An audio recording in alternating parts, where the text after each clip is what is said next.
Good morning and welcome to this week's episode of the Last Night's Game podcast. I'm your host, Amy Butchon Siegfried. And this week, we're going to talk about the Winter Olympics. They are almost here, and the game is obviously about way more than medals and cold weather. We have all the great comeback stories, the underdogs, and the icons that you want to root for. And of course, behind the scenes chaos, just enough to keep it interesting. So, whether you're a diehard fan or looking for a few great talking points, this is your Winter Olympics preview, minus the homework. And the guy who did all the homework for us is the sports brain behind the operation and my favorite co-host and brother, Scott. Scott, welcome to the podcast. Thank you for having me on. We're here to talk about the world's greatest stage of winter sports, where nations come together to compete with camaraderie and a little rivalry here and there, and some wonderful conversation starters. Well, I think the Winter Olympics in general, we also have the World Cup this year, so we have a lot happening. But in general, it's such an amazing thing to bring countries together.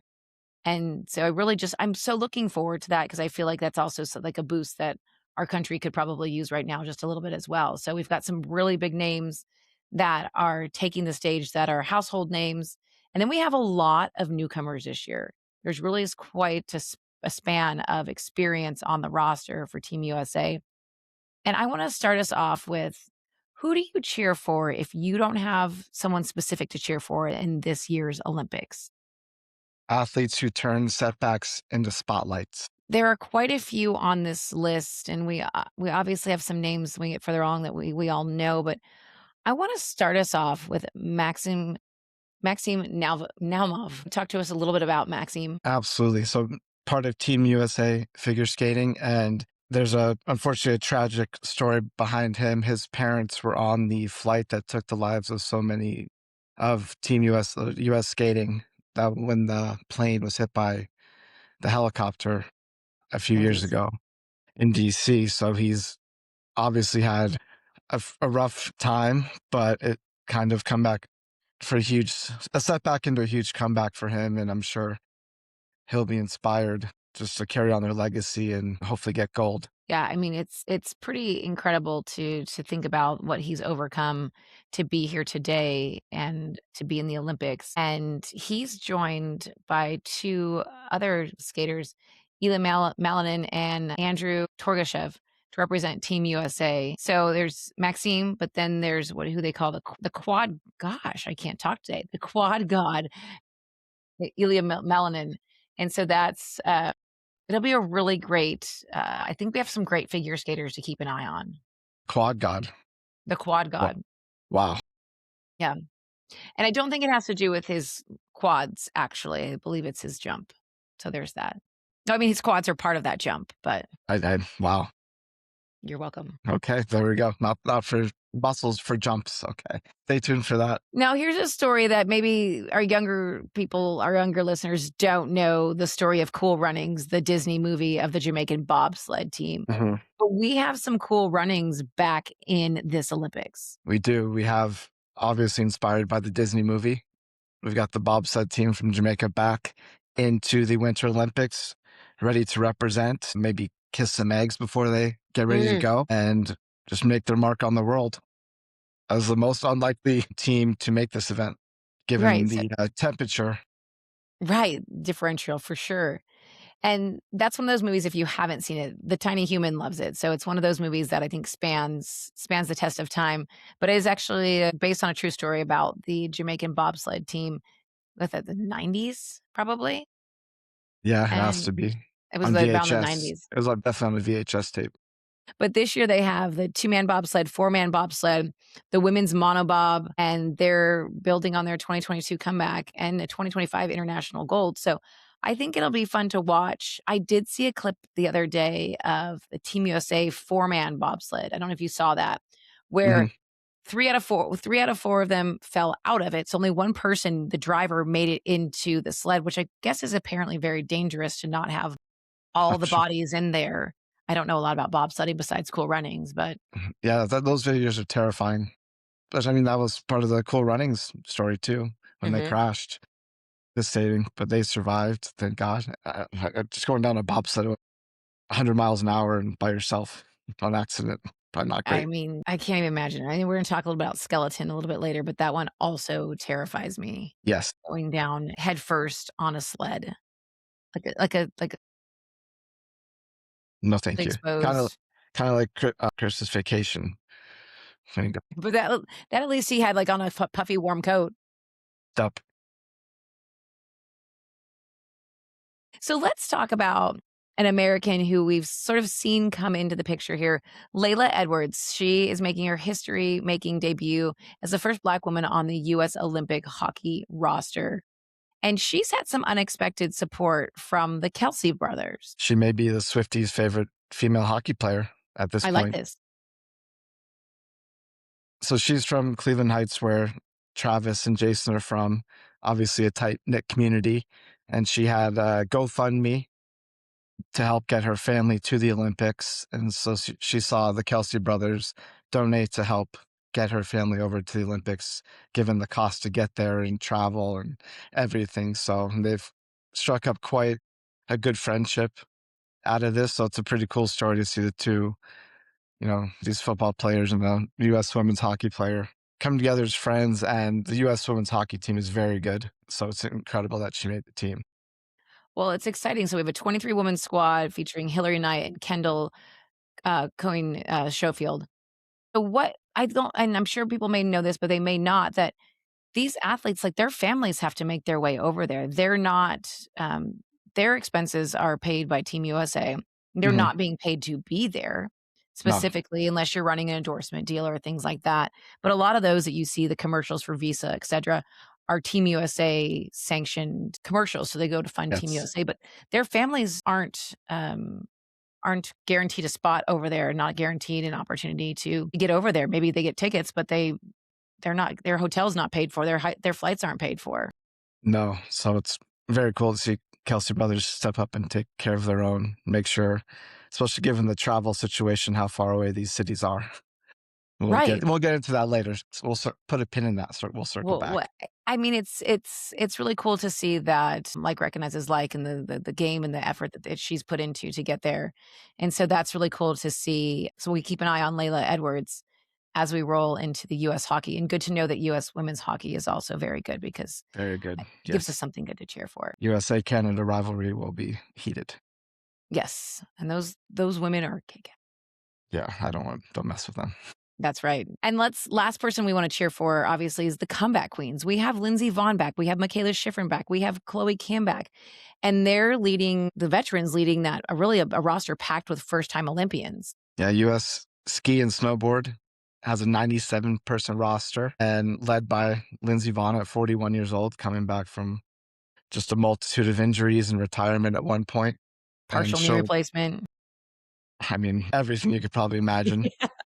So, and she'll be kind of the inspiration for the 48 first timers on this squad, which is a huge number. It really is, and they range from ages with a 15-year-old Abby Winterberger from the half pipe free skier to 44-year-old snowboard cross rider Nick Baumgartner, who's going to his 5th Olympics. So you definitely have a span of ages when it comes to the Winter Olympics, which I also think is really cool to see this. I mean, we could tend to focus on these young, exciting, because NBC makes all these stories up for us too. Not makes them up, tells us these stories. And so it's really neat to see that there's this huge age range, almost 30 years between your youngest and oldest athlete. Fifth Olympics, I'm just thinking snowboard cross, I think is pretty intense too, right? That's where they're all lined up at the start gate and they race down. So Yeah, yeah. that's like a full contact deal. So shout out to Nick. Apparently, He's got some good peptides, I'm sure. Nick, I hope you do, Yeah. because recovery when you get to a certain age is much more challenging. Yes. Yeah. Take that, Philip Rivers. And I didn't know this. So we're talking about Chloe Kim. She's back. She's snowboarder. We've seen her on a Wheaties box. She's been in the Olympics for a few times. I did not realize that she is dating Cleveland Browns football player Myles Garrett. I had no idea. She is. It's kind of one of the more athletic power couples we've had in No a while. kidding. And it is possible because, no offense to lovely people of Cleveland, but they're not obviously the major media market that if he was The Travis Bears. Kelce or if he played on the Bears or Giants. So, I mean, he did set NFL history, she set the record for sacks. So as a defensive end, sack is a massive deal. So he set the record. And I believe she was there. She's been in Cleveland a lot. So training and going to Cleveland, I mean, that's a tough schedule. I mean, it's all I really know about Myles Garrett besides that he's a really scary defensive player is that he loves to decorate his house for Halloween and dress up for Halloween. Yes, That's he what I has have. a graveyard of tombstones of quarterbacks he sacked. So we might have to get a bigger yard now. This is true. Maybe we can get a Chloe Kim addition to that where she can knock down a couple of her competitors and put them in the front yard Ooh, too. watch out. I mean, why not, right? Yeah. And I like this mix of both because I feel like then we have some, some we're already bought into and then some we're Mhm. gonna get to meet, which is really cool. Now, if you wanna fire up a sports fan during the Olympics, here's some things to talk about. It's either going to be iconic or a disaster. Okay, start us off. Well, for the first time since 2014, we have NHL players back in the Olympics. They're taking a massive break in the season to go over to Italy to play. But there was a little bit of some procrastination that took place in Italy since Okay. 2019 when the Olympics were announced that they'd be there. It's now 2026, and the hockey arena is not necessarily finished, and it's smaller than expected. Okay. So I did hear that, yeah, it's like 3 feet shorter than the NHL rink, is that right? Yeah, it's 3 feet shorter than what the NHL agreed upon to let their players play. So talk to me, because I'm not don't know enough about hockey to be dangerous, Uh-huh. but, what's the 3 feet make wouldn't that make it easier? In theory, yes. So maybe some of these guys are excited they don't have to skate as far, but it's more of like a feel thing. You know, they're used to the extra 3 feet could be Right, how massive. hard you hit the puck, that kinda thing, Yeah, and shots on yeah. goal, okay. So it'll be interesting to see. I don't know if anyone will really notice except for the players, and they're hockey players. I think they just want to play hockey and punch each other. So I don't necessarily think they care that much.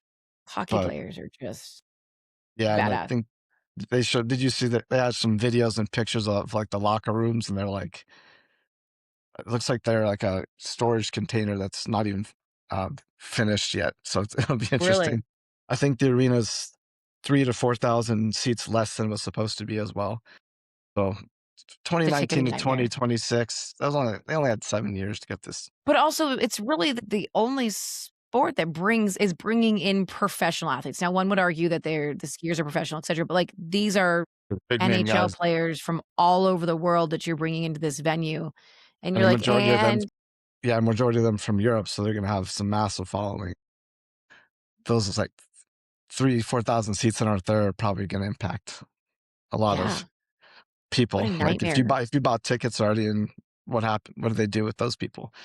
Yeah, So and then the players are sitting on, like, wine crates or something or yeah, cardboard boxes in the locker room. they have a hose like out back to shower after the games. Well, I mean, it's also and I would imagine if you're the NHL, you're kind of pissed about it because these are your athletes that you also Mhm. want to have the proper recovery and the proper facilities just so they can recover and not ruin the rest of their season as well. Yeah, they're mid-season, so they go back and they have the home stretch to get to the Stanley Cup. And we saw in the Four Nations last year when they played each other, there was a lot of injuries that ended some seasons. So you don't want your $1 million athletes on short ice. And they're actually on January 9th, there was a game they played at the stadium that and a hole formed in the ice, causing a delay. So they've That got a sounds lot like a going on. broken ankle. So chaos or iconic is a wonderful way to say this. Yeah, no kidding. Well, then we kind of talked about this that we have Lindsey Vonn coming back and Mikaela Shiffrin. Lindsey Vonn's podium streak is at 41. Kayla Shiffrin has World Cup breaking number of World Cup wins, but I guess are they rivals because they don't ski in the same events, right? Or do they? I would say they're more like, no, they don't do the same events. So Okay. it kind of gets confusing for people like myself who don't necessarily watch this all the time, but they are in different events. So more like inspirations to each other, perhaps competitive. Okay. Maybe And yeah, but not competitive, necessarily yes, rivals. No. because they won't be competing in the same things. We have downhill and slalom. So Schifrin is specializes in slalom and Lindsey Vonn is best known for downhill. Mhm. Do you want to give us a little bit of a explainer on what the two of those are and the differences? In my expertise that we Googled, downhill is just downhill. You're just going as fast as possible. Skis I down, want to go. go fast, need for speed, go. Got it. And Okay. that's what makes Lindsey Vonn probably kind of a psycho, to want to come back at 41 and go as fast as possible on two skis. And And that's then, why those crashes yeah, hurt extra. yes, because you're flying off. If you miss, you're gone. You're And gone and you're then, in spandex and a helmet. yeah, slalom's a little bit more technical, and they're kind of weaving in out of the gates, which are a little bit smaller. So So yeah, it takes a bit more skill. which also looks painful for your knees, but it's definitely it's shorter, quicker turn. It's a shorter course and Yes, has quicker turns, but they still go really freaking fast. they still go much faster than I would feel comfortable going. Yeah, So on a pair of skis. yeah, Exactly. Okay, so that one they may I'm intrigued to see how they paint that because right, they're both these two phenomenal skiers. really, They could both be in the Lindsey Vonn's likely in her last Olympics. Mikaela Shiffrin could be in her last Olympics. And so I'm intrigued to see how they paint that in the broadcast when it all comes down to it. But they are not rivals because they're not up against each other, minus for the number of like ski World Cup yeah. situations Other and than medal yeah, count. and I think Schifrin had kind of a tough Olympics back in Beijing for being how good she is. So definitely looking to come back and get some medals out of it because she's for how young she is. She's already set the record for World Cup victories. It's over 100. I think Lindsay has about 84 or 5. So she's incredibly talented. So hopefully it'll translate on the world's biggest stage. Well, and I didn't look this up beforehand, but Mikaela Shiffrin's fiance is also a ski racer. I don't know if he's in the Olympics. I didn't look that up, but it's interesting to see how that mentality is something probably they have in common because if you want to go fast down a mountain, you got to just be in a whole different vibe. It's a different brain that Yeah, doesn't have certain receptors that people like us have. that are scared to do that kind of Yeah. stuff. And we also have some new Olympic events that we can keep an eye out for: dual moguls, women's double luge, mixed gender skeleton, women's large hill ski jumping, ski mountaineering. Those are all making their Olympic debuts. I remember being in Calgary and seeing and if you've ever seen it, I think they have a training facility in like Deer Valley, Utah Mhm. or Park City. That whole ski jumping scenario is just a little interesting. It's And then terrifying. it's terrifying, right? I mean, it looks like it could be fun from afar, but probably when you get up there, you're like, I'm going to do what? Go down this massive slope and fly as far as possible. Is that the sport where they had the controversy with the outfits, the Yes, ski remember jumping? was it I'm blanking on what country that was. They had the squirrel suits. So they wear these tight fitting suits to do these jumps, Mhm. but theirs happened to have like a little bit of extra fabric in the crotch, which then made them like a flying squirrel. So they caught air, so they stayed up longer. So they got into big trouble for that because that is not okay. Not a crotch air is not good air. You cannot have crotch air, build a kite in your crotch, none of those No, things. no, So I'm excited about this ski mountaineering. Now, this is a whole different thing. Apparently, the nickname is Skimo, and it combines uphill climbing and downhill skiing. So they basically climb to ski, which is like watching those crazy ski videos that I've seen before that they're doing. I mean, it'll be interesting to see how it all pans out. that's a different breed of human being to have that kind of cardio. It'll be fun to watch from the couch. I totally agree with a nice blanket and a cup of hot chocolate. Yes. Now, we have over 1,100 medals awarded across the Olympic and the Paralympic events. So it's one of the biggest winter games ever, which will be great. I can't wait to dive into the Paralympics after we get through the Olympics. But Mhm. if I want to have some go-to conversation starters with sports fans, what am I going to talk about? Mic drop moments. Like what? Did you know this is the first Olympics ever hosted by two cities, Milan and Cortina? And do you think that they're close to each other, given that they're both hosting? Well, given that I'm seeing what's happening in the LA Olympics and some athletes are competing in LA and some are competing in Oklahoma City, I'm going to assume this may be closer than that. They are a little bit closer than LA and Oklahoma City. They're about 250 miles apart. That's So you're going to have, a big distance. and I don't think travel is as easy as it would be, and from LA to Oklahoma City with large freeways and open spaces. I think a lot of, winding roads and small highways. A majority of like the indoor events will be in Milan and most outdoors will be in Cortina. Okay, So I'm guessing they need yeah, snow and Cortina's in the mountains. yes, so we'll fake snow too. But yes, Okay, most of the tell me snow's in it's gonna be fake? a majority of the snow will be fake, yes. Well, that sounds miserable. I mean, that's probably better for skiing and things like that. I would think it's more smooth and easier to operate. I think it gets more icy though, I guess we'll find if out if I'm anyone flies off the mountain. it's been a long time since not a long time, a long time since I skied on fake snow, so there's that, so Yeah, It's we'll have also really about interesting. one more fact, fake snow fact. Please. We'll have about 3 million cubic yards of artificial snow. We have to say artificial, fake is offensive to the snow. Okay, okay. Artificial snow, Man-made snow. man-made People-made snow. snow. Yes, people-made snow. People-made snow. Well, it's interesting because they have the 2 separate locations, they're gonna have 2 separate Olympic torches, Mhm. which will be the first time they've done that where they have lit those simultaneously. So due to the magic of the broadcast for the opening ceremonies, which is the same weekend as Super Bowl weekend, February 6th is the opening ceremonies. Do you guys do anything fun for opening ceremonies in your and, like, when I don't know that I have a tradition to speak of, but maybe we can start one. you should. We like to get food, like, food from different takeout spots, so, like, Thai food, and get, like, Italian food, and, like, get different kinds of food and Mexican food, and, like, put it all together and have kind of a random around the world food scenario for the opening ceremonies, which will feature Italy's own Andrea Bocelli this year. That's big. So we can eat Italian food and listen to Andre Bocelli and watch the athletes Right, and watch athletes in the warmth of our own home. while they're freezing outside. Yes, in 2 different Yes, cities. in 2 different cities, exactly. So the one thing I wanna mention before we some of these interesting things about how Italy has done these Olympics, they have their first ever temporary speed skating rink, but they really didn't build many kinda like LA, they're not building a lot of brand new venues because that's been the demise of most Olympics. Yeah, and that's where, like, I think was it Brazil and Rio, like, a majority of those were built and, like, never used again. Now they're, like, in the jungle. So Right. they have 11 of the 13 venues were already existing or renovated. So really they only had to build 2 and they didn't finish those. I was gonna say, and one of them is the ice rink we're talking about. So, yeah, so at least they have the existing structures, which won't lead to massive budgetary shortfalls. Yes. So that's good, Yes. other than the temporary Well, ice for ice skating. yes. As we roll into the closing of this, give me your fun fact you found for the closing ceremonies for the Olympics.